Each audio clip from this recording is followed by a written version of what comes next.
ಸ್ವಾಮಿ ಅವ್ರದ್ದು ಇಂಟರ್ವ್ಯೂ ನೋಡಿದ್ದೆ ನಾನು. ಓಕೆ. ನಾನು ಫುಲ್ ನೋಡಿದ್ದೆ. ಅದ್ ಯಾರೋ ಯೂಟ್ಯೂಬ್ ಚಾನಲ್ ಜೊತೆ ಮಾಡಿದ್ದಾರೆ. ಅಲ್ಲಿ ಒಂದ್ ಕಡೆ ಹೇಳ್ತಾರೆ, ದಿಲೀಪ್ ಅವ್ರ ಕುಟುಂಬದ ಸಮೇತ ಬಂದು ಹೆಣ್ ಕೇಳಿದ್ರೆ ನಾವು ಕೊಟ್ಬಿಡ್ತಿದ್ವೇನೋ, ಅವ್ನು ತುಂಬಾ ಗಲಾಟೆ ಮಾಡಿ ನಮ್ಮ ಮಾನ ಮರ್ಯಾದೆ ಎಲ್ಲ ತೆಗೆದು ಎಲ್ಲ ಹರಾಜ್ ಹಾಕ್ಬಿಟ್ಟ, ಅದಕ್ಕೆ ನಾನು ಕೊಡಲ್ಲ ಅಂತ ಹೇಳಿದ್ರು. ಒಂದೇ ಒಂದು ಮಾತು ನಮ್ಮ ಕರ್ನಾಟಕ ಜನತೆಗೆ ಹೇಳ್ತೀನಿ. ನಮ್ಮ ತಾಯಿ ಕೈಲೇ ಫೋನ್ ಮಾಡಿಸಿದೆ ಸ್ವಾಮಿ ಅನ್ನೋನ್ಗೆ, ನಿಮ್ಮ ಮಗಳು ಹಿಂಗೆ ಇಷ್ಟಪಡ್ತಾ ಇದ್ದಾಳೆ, ನಮ್ಮ ಹತ್ರ ಎಲ್ಲ ಮಾತಾಡಿದಾಳೆ ಅಂತ ಸ್ವಾಮಿಗೆ ಫೋನ್ ಮಾಡಿದ್ರು ಇಲ್ವಂತ ಎದುರುಗಡೆ ಬಂದು ಲೈವ್ ಅಲ್ಲಿ ಕುತ್ಕೊಂಡು ಮಾತಾಡಿ ಕೇಳಿ ನನ್ನ ಮುಂದೆ. ಪ್ರತಿಯೊಂದು ಕಾಲ್ ಡೀಟೇಲ್ಸ್ ನನ್ನ ಹತ್ರ ಐತೆ. ನಮ್ಮ ತಾಯಿ ಫೋನ್ ಮಾಡಿ ಕೇಳಿದ್ಗೆ ಏನಂದ ಗೊತ್ತಾ, ಚಿಕ್ಕಮ್ಮ ಫೋನಾ ಯಾರು ಮಾಡ್ತಾ ಇದ್ದಿ, ಲವ್ ಮಾಡ್ಬಿಟ್ರೆ ಮದುವೆ ಮಾಡ್ಕೊಡ್ಬೇಕಂತ ಸ್ವಲ್ಪ ಗತ್ತಾಗಿ ಮಾತಾಡ್ದ. ಅವ್ನು ಮುಂಚೆನೆ ಹೇಳಿದ್ಲಲ್ಲ ಸಂಜನಾ, ನಮ್ಮ ಚಿಕ್ಕಪ್ಪ ಹಿಂಗ್ ಸರಿ ಇಲ್ಲ, ಅವನು ಮಾಡ್ಕೊಡಲ್ಲ, ಒಪ್ಪಲ್ಲ ಅಂತ. ಅಮ್ಮ ಫೋನ್ ಕಟ್ ಮಾಡಮ್ಮ, ಅವನ ಹತ್ರ ಏನು, ಅವಳು ನಾನು ಲವ್ ಮಾಡಿರೋದು, ಅವ್ನು ಕೇಳೋ ಅವಶ್ಯಕತೆ ನನಗಿಲ್ಲ. ಅವ್ರ ಅಪ್ಪ ಅಮ್ಮನ್ ಬೇಕಾದ್ರೆ ಕೇಳ್ಬೋದು. ಇವನ್ ಯಾವನು ಸರ್, ಮೂರನೇನು ಹುಡ್ಸಿದ ಅಪ್ಪ ಅಮ್ಮನೇ ಬಂದು ನಾನು ಕೇಳಿಲ್ಲ, ಇವನ್ ಯಾವನು ಮನೆಯಲ್ಲಿ ಮೇನೇಜ್ಮೆಂಟ್ ಆಗ್ಬಿಟ್ರೆ ಅದು ಅವನ್ ಇರ್ತಿಗೆ ಅವ್ನ ಮಕ್ಳಿಗೆ. ನಮ್ಮ ಅತ್ತೆ ನಮ್ಮ ಅವಂಗೆ ನಮ್ಮ ಸಂಜನಾಗಲ್ಲ. ಇವಾಗ ಸ್ವಾಮಿ ಅವ್ರು ಹೇಳಿದ್ರು ಅವ್ರ ಅಪ್ಪ ಅಮ್ಮನ್ ಕರ್ಕೊಂಡ್ ಬಂದು ಕೇಳಲಿಲ್ಲ ಅಂತ. ನೀವು ಯಾವತ್ತಾದ್ರೂ ಹೋಗಿದ್ರ, ಪ್ರಯತ್ನ ಪಟ್ರ? ಸರ್ ನಾನು ಕೇಳುವಾಯ್ತು, ಒಳ್ಳೆ ಮಾತೆಲ್ಲ. ನಿಮ್ಮ ಅಪ್ಪ ಅಮ್ಮನ್ ಕರ್ಕೊಂಡು ಹೋಗಿದ್ರ? ನಮ್ಮ ಅಪ್ಪ ಅಮ್ಮನ ಫೋನ್ ಮಾಡಿಸಿದೆ, ಫೋನ್ ಮಾಡಿಸಿ ಕೇಳಿದೆ. ಒಂದ್ಸಲ ಹೋಗಿ ನೋಡ್ಬೋದು. ಹೋಗಿ ನೋಡೋದ ಅಂತಂದ್ರೆ ಬಂದ್ ಗಲಾಟೆ ಮಾಡ್ತೀನಿ, ಬಂದ್ ನೋಡು ಅಂತ ಅಂದ. ಫೋನಲ್ಲಿ ಹಿಂಗ್ ರ್ಯಾಶ ಮಾತಾಡ್ದಾನ, ಮನೆ ತಕ್ಕ ಹೋಗಿ ಮರ್ಯಾದೆ ಕಳ್ಕೋಬೇಕಾ ನಾವು? ನನ್ನ ಹತ್ರ ಪ್ರೂಫ್ ಇದ್ಮೇಲೆ, ನನ್ನ ಹತ್ರ ನಾವು ಹುಡುಗಿ ಲವ್ ಮಾಡ್ತಾನೆ ಅಂದ್ಮೇಲೆ ಅವ್ನ್ ಕೇಳೋದ ಅವಶ್ಯಕತೆ ಏನು? ಅವ್ರ ಅಪ್ಪ ಅಮ್ಮನ್ ಕೇಳೋಣ, ಹುಡ್ಸಿರೋರು ಎತ್ತಿರೋರ್ನ. ಇವನ್ ಯಾ ನಾಯಿ ಸರ್ ಕೇಳಕ್ ನಾನು?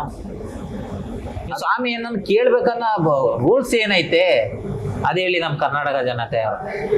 ಸಂಜನಾ ಅವ್ರ ಅಪ್ಪ ಸೀನಾ, ಅವ್ರ ಅಮ್ಮನ ಹೆಸರು ನವೀನಾ, ಅವ್ರನ್ನೂ ಕೇಳೋ ಅವಶ್ಯಕತೆ ನನ್ಗೈತೆ, ಅವರು ನನ್ ಕೇಳೋದು ಇದೈತೆ.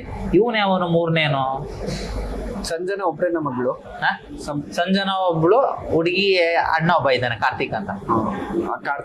ಕಾರ್ತಿಕ್ ಫ್ರೆಂಡ್ ಫೋಟೋ ಹೊಡೆದು ಕಳಿಸಿದ್ದಾಗ ನಿಮ್ಮ ಪ್ರೀತಿಲಿ ಮೊದಲನೇ ಬೆರುಕು ಅದು ಅದೇ ಆಗಿತ್ತು. ಓಕೆ. ಆಮೇಲೆ ನಾನು ಅವ್ನು ಫೋನ್ ಮಾಡಿ ಕೇಳಿದೆ, ಹಿಂಗೆಲ್ಲ ಲವ್ ಮಾಡಿದೀವಿ ಸೋಮಣ್ಣ, ಒಳ್ಳೆ ಮಾತಲ್ಲೇ ಕೇಳಿದೆ. ಅದಕ್ಕೆ ಏನೀಗ ಏನು ಅಂತ ದೌಲತ್ತಲ್ಲೇ ಮಾತಾಡ್ದ ಸ್ವಾಮಿ ಅವರು. ಫೋಟೋ ಎಲ್ಲ ಡಿಲೀಟ್ ಮಾಡ್ದ. ರಿಟರ್ನ್ ನಾನು ಅವನ್ಗೆ ವಾಟ್ಸಪ್ ಮಾಡಿದೆ, ಕೇಳಿ ಅವನ್ನ ಬೇಕಾರೆ ರಿಟರ್ನ್ ನೋಡಪ್ಪ, ನೀನ್ ಫೋಟೋ ಡಿಲೀಟ್ ಮಾಡಿ ಕಳಿಸ್ದೆ, ನಾನು ರಿಟರ್ನ್ ನಿನ್ ಕಳ್ಸೋದ್ನ ಇಲ್ವೋ? ಲವ್ ಮಾಡಿದೀವಪ್ಪ, ಏನಂದ ಗೊತ್ತಾ, ಓ ಮಡಿಕೊಬಿಟ್ರೆ ಮದುವೆ ಮಾಡ್ಕೊಡ್ಬೇಕಾ ನಿನ್ಗೆ ಅಂತ ಅಂದ. ಹೌದಾ, ನಿನ್ನೇನು ಕೇಳೋ ಅವಶ್ಯಕತೆ ಇಲ್ಲ, ನಾನು ಎಲ್ಲಿ ನನ್ನ ಹುಡುಗಿ ನಾನು ಪಡ್ಕೋಬೇಕು, ನಾನು ಪಡ್ಕೊಳ್ಳೋದು ನನಗೆ ಗೊತ್ತು. ನಾನು ಅಲ್ಲಿಂದ ಇವನ್ನ ಕೇಳದೆ ಅಂತ ಬಿಟ್ಬಿಟ್ಟೆ ಸರ್. ಒಂದು ವ್ಯಕ್ತಿನ ಮರ್ಯಾದೆ ಕೊಟ್ರೆ ಮರ್ಯಾದೆ ಮಾತಾಡ್ಬೋದು, ಅವ್ನು ಮರ್ಯಾದೆ ಕೊಳ್ದೋದು ಅವ್ನಿಗೆ ಬೆಲೆ ಕೊಟ್ಟು ಏನು ಯೂಸು? ಇವಾಗ ಸರ್ ನಮ್ಮ ಮಾವ ತುಂಬಾ ಒಳ್ಳೆ ಮನ್ಸರು, ನಾನು ಇವತ್ತವರೆಗೂ ನಾನು ಮುಂದೆ ಮಾತಾಡಿಲ್ಲ, ಬಂದು ನಾನು ಕೇಳೂ ಇಲ್ಲ ಅವರು, ನಮ್ಮ ಅತ್ತೆಯಲ್ಲಿ ನಮ್ಮ ಮಾವನೇ ಅಲ್ಲಿ. ಇವನ್ ಯಾ ನಾಯಿ? ಇವನ್ ಎರ್ತಿ ಮಕ್ಳು ನೋಡ್ಕೊಳ್ಳಿ ಸರ್, ಇನ್ನೊಬ್ರು ಎರ್ತಿ ಮಕ್ಳೆಲ್ಲ ನೋಡೋದು. ಇವಾಗ ಇಷ್ಟೆಲ್ಲ ಆಯ್ತು, ಸ್ವಾಮಿ ಅವ್ರ ಮಧ್ಯೆ ಬಂದ್ರು, ನಿಮ್ ಲವ್ ಸ್ಟೋರಿಗೆ ಸಂಜನಾ ಅವ್ರ ಅಣ್ಣ ಬಂದ್ರು, ಇಷ್ಟೆಲ್ಲ ಜಗಳಗಳಾಯ್ತು, ಊರಲ್ಲೆಲ್ಲ ಗೊತ್ತಾಯ್ತು. ಇದಾದ್ಮೇಲೆ ಸಂಜನಾ ಯಾವಾಗ ಕಾಲ್ ಮಾಡಿದ್ರು? ಕಾಲ್ ಮಾಡಿದ್ರ? ಇಲ್ಲ, ಅಲ್ಲಿ ಒನ್ ಇಯರ್ ಆಯ್ತು, ಕಾಲ್ ಏನ್ ಮಾಡಿಲ್ಲ. ಇವಳಿಗೆ ಅವ್ರ ಊರಲ್ಲಿ ನ್ಯಾಯ ಆಯ್ತು, ಬರೀ ಇಬ್ರು ಕರ್ಕೊಂಡ್ ಬಂದಿದ್ದಾನೆ ಸರ್ ಅವ್ರ ಊರಲ್ಲಿ. ಅದು ಗೋವಿಂದೇಗೌಡರು ಅಂತ ಅವರು ಲಾಯರ್ ಮನೆ. ನಮ್ಮೂರಲ್ಲಿ 15 ಜನ ಹೋಗಿದ್ದೀವಿ, ನಮ್ಮ ಫ್ಯಾಮಿಲಿ ಎಲ್ಲ, ನಮ್ಮ ಅಪ್ಪ ಅವರು, ಯಜಮಾನ್ರು, ಪಟೇಲ್ರೆಲ್ಲ. ಇವನು ಹೇಗೆತ್ತಾಗೆ ಊರ ಯಜಮಾನ್ರು ಪಟೇಲ್ರನ್ನೇ ಕರೆದಿಲ್ಲ, ನ್ಯಾಯ ಅಂತ ಹೇಳಿ ಅವ್ರ ಊರ ಯಜಮಾನ್ರನ್ನೇ ಪಟೇಲ್ನೇ ಕರೆದೆ. ಅವನು ಅವ್ನ ಫ್ರೆಂಡ್ ಒಬ್ಬ ಅವನೇ ವಿಶ್ವ ಅಂತ, ಅವ್ನು ಕರ್ಕೊಂಡ್ಬಂದು ನಿಂತಿದ್ದ ಗೋವಿಂದೇಗೌಡರು ಮನೆಯಲ್ಲಿ.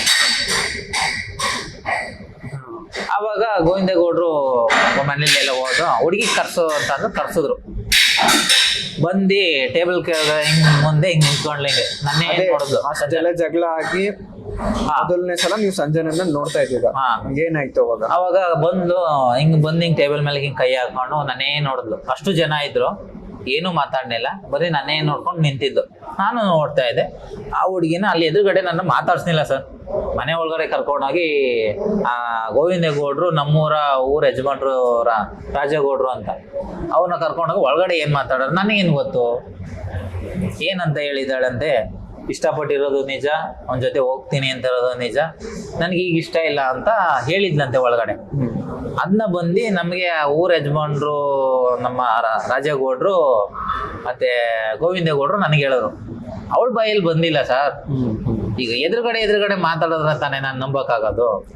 ಇವನು ಫೋನಲ್ಲಿ ಮಾತಾಡ್ಸ್ಬಿಟ್ರೆ ಇನ್ನೊಬ್ರು ಫೋನ್ ಮಾಡಿ ಸಂಜನಾ ದಿಲೀಪ್ ಅಂತ, ಅಲ್ಲ ಸಂಜನಾ ಗೌಡ ಅಂತ ಮೊಬೈಲಲ್ಲಿ ಸೇವ್ ಮಾಡ್ಕೊಂಡು ಇಂಟ್ರೂದಲ್ಲಿ ಎಲ್ಲ ಪ್ಲಾನ್ ಮಾಡ್ಕೊಂಡಿದ್ದಾರೆ. ಈ ಮೊನ್ನೆ ಇಂಟ್ರೂ ಆಯ್ತು, ಆ ಸಂಜಯ್ ಟ್ಯಾಕ್ಸ್ ಅಂತ ಅವ್ರು ಇಂಟ್ರೂ ಮಾಡಿದಾಗ ಈ ಹೊರಗಡೆ ಮಾತಾಡ್ತಾ ಇದ್ದಾರೆ ಯಾರ್ದೋ ಬಿಲ್ಡಿಂಗ್ ಹತ್ರ ಕುಂತ್ಕೊಂಡಲ್ಲ ಸರ್ ಇಂಟ್ರೂ ಮಾಡೋದು. ಈಗ ಬಸ್ಲಾಪುರಕ್ಕೆ ಹೋಗಿದ್ದಾನೆ ಸಂಜಯ್ ಅನ್ನೋರು ಒಬ್ರು ಹುಡುಗ ಇಂಟ್ರೂ ಮಾಡಕ್ಕೆ. ಹೋದಾದ್ಮೇಲೆ ಅವ್ರ ಮನೆಯಿಂದ ಎಷ್ಟೊಂದು 1/2 ಕಿಲೋಮೀಟರ್ನು ಇಲ್ಲ ಸಂಜನನ್ ಕರ್ಸಿ ಮಾತಾಡಕ್ಕೆ. ಇಲ್ಲ, ಅವ್ರ ಮನೆ ಹತ್ರನೇ ಮಾಡ್ಬೋದಾಗಿತ್ತಲ್ಲ. ಹೌದು.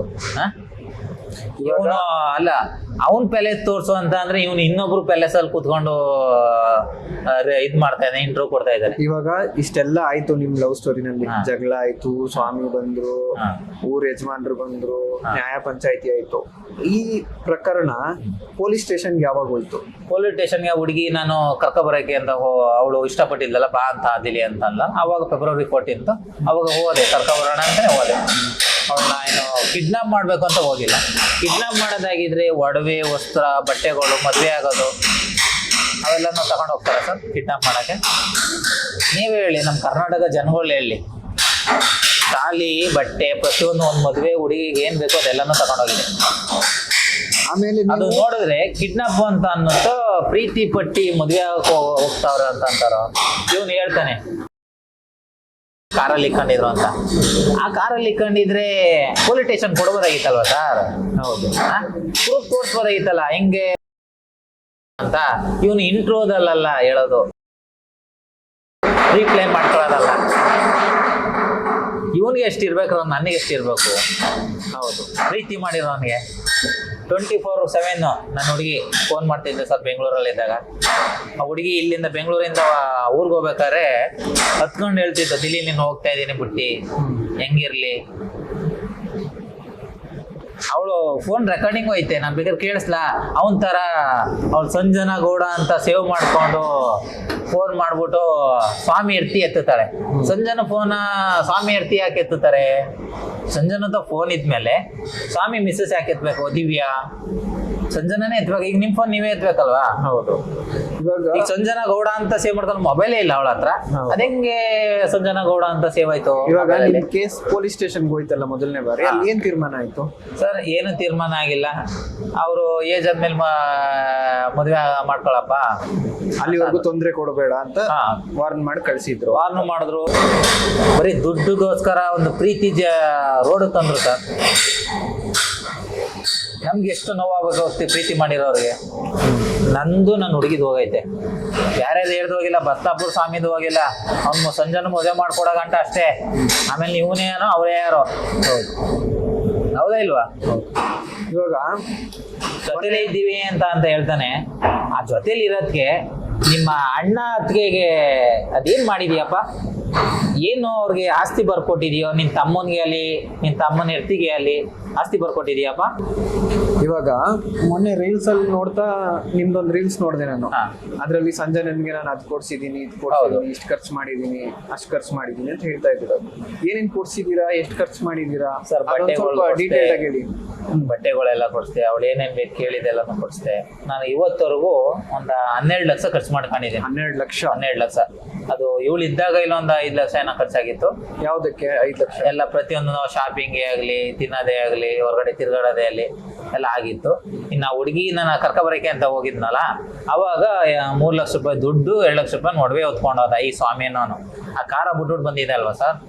ಕಾರಲ್ಲಿ ನಿಮ್ ಒಡವೆ ದುಡ್ಡು ಬಟ್ಟೆಗಳಿದ್ದು. ಅದ ಕೇಳಿದ್ಕೆ ಅವ್ರ ನ್ಯಾಯದಲ್ಲಿ ಪೊಲೀಸ್ನವ್ರು ತಗೊಂಡ್ರು, ಪ್ರಿಯಪಣ್ಣ ಪೊಲೀಸ್ನವ್ರು ತಗೊಂಡವ್ರು ಸ್ವಾಮಿ ಅವ್ರು ಹೇಳ್ತಾರೆ, ಹೇಳಿದ್ರು ನನಗೆ ಬೇಕು. ಈಗ ನೀನು ಇಷ್ಟೊಂದು ಕಂಡೀಷನ್ ಮಾಡ್ದಾದ್ಮೇಲೆ ಇವ್ರಿಗೂ ನನಗೂ ಸಂಬಂಧ ಇಲ್ಲ, ನಾನು ಒಡವೆಗಳು ಕೊಡು, ನಾನು ದುಡ್ಡು ಕೊಡು, ನಂದಿದ್ಗೆ ಏನಂದ ಗೊತ್ತಾ, ಪೊಲೀಸ್ನವ್ರೆಲ್ಲಾನು ಎತ್ಕೊಬಿಟ್ಟಿರ್ತಾರೆ, ನಾನ್ ಮುಟ್ಟೆ ಇಲ್ಲ ಅಲ್ಲಿ, ಪೊಲೀಸ್ನವ್ರು ಕತ್ಕೊಂಡವ್ರೆ ಅಂತ ಅಂದ.